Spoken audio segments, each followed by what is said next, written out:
مشہور philosopher deal Carnegie نے لکھا کہ حضرت عیسیٰ علیہ السلام نے ایک روز 10 کوڑیوں کو تندرست کیا۔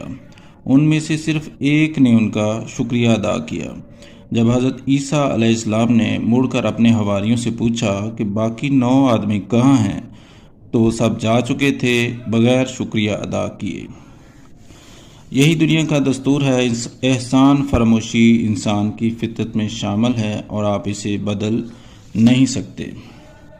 محبت حاصل کرنے کا طریقہ یہ ہے کہ محبت طلب کرنا بند کر دیں اور خود محبت کرنے لگ جائیں۔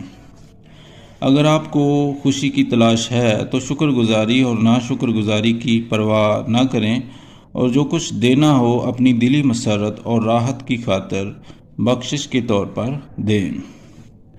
ڈیل کارنیگی نے لکھا کہ اگر ہم اپنے